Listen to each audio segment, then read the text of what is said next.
హోలీ అంటే రంగుల పండుగ. దానికి కిక్కు కూడా తోడైతే ఆ మజాయే వేరు. కానీ దీనికోసం కొంతమంది అడ్డదారులు తొక్కుతున్నారు. వారికి ఆ కిక్కు పదార్థాలను సమకూర్చేందుకు మరికొంతమంది అక్రమ వ్యాపారంలోకి దిగారు.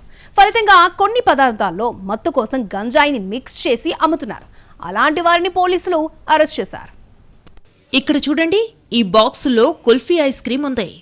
అరేరే, ఈ ఐస్ క్రీమ్ ఏంటి పోలీస్ స్టేషన్ ముందు పెట్టారేంటి అని ఆశ్చర్యపోతున్నారా? ఇది గంజాయితో కూడిన ఐస్ క్రీమ్. ఎస్, మీరు విన్నది కరెక్టే. హోలీ పండుగలో కిక్కు కోసం కొంతమంది వీటిని తయారు చేశారు. ఇక్కడ చూడండి, వీటిలో గంజాయి బాల్స్, చాక్లెట్స్ కూడా ఉన్నాయి. ఇవన్నీ హైదరాబాద్లోని లోయర్ ధూల్పేటలోని మల్చీపురాలో పట్టుబడ్డాయి. వీటిలో కుల్ఫీ ఐస్ క్రీమ్, బర్ఫీ స్వీట్లు, సిల్వర్ కోటెడ్ బాల్స్ లో గంజాయిని మిక్స్ చేశారు. ఇది ఎక్సైజ్ ఎన్ఫోర్స్మెంట్ STF పోలీసుల దృష్టిలో పడింది. ఐస్ క్రీమ్, స్వీట్ల ముసుగులో గంజాయి పదార్థాలు అమ్ముతున్న వారిపై దాడులు చేపట్టారు. వాటిని స్వాధీనం చేసుకున్నారు. నిత్యం కుల్ఫీ ఐస్ క్రీమ్ అమ్మే సత్యనారాయణ సింగ్ అనే వ్యక్తి గంజాయిని మిక్స్ చేసిన కుల్ఫీ ఐస్ క్రీమ్ అమ్మకాలు జరుపుతున్నట్టు పోలీసులు గుర్తించారు. అతనిపై కేసు నమోదు చేసినట్టు STF టీమ్ లీడర్ అంచురెడ్డి తెలిపారు.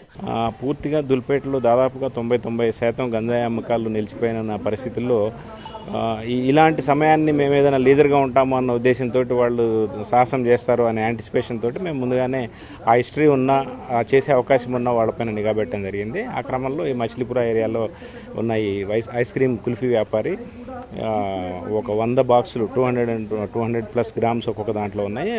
దాంట్లో ఆ కుల్ఫీలో అతను గంజాయి కలిపి మిక్స్ చేసి గంజాయి పౌడర్ని మిక్స్ చేసి అమ్ముతున్నాడు.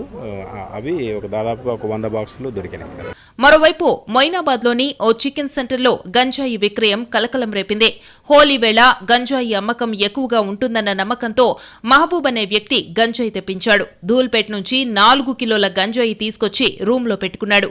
చికెన్ సెంటర్ నిర్వహిస్తున్న మహబూబ్ అక్కడికొచ్చిన వారికి చికెన్తో పాటు గంజాయిని కూడా విక్రయిస్తున్నాడు. సమాచారం అందుకున్న పోలీసులు అతని చికెన్ సెంటర్పై దాడి చేసి గంజాయిని స్వాధీనం చేసుకున్నారు. ధూల్పేట్ నుంచి తెచ్చే గంజాయిని తాను గదిలో పెట్టి అవసరమైన వారికి విక్రయిస్తానని అంగీకరించాడు. ఇక అతనికి గంజాయి సప్లై చేసిన వ్యక్తి పరారీలో ఉన్నాడు. అతని కోసం పోలీసులు గాలిస్తున్నారు.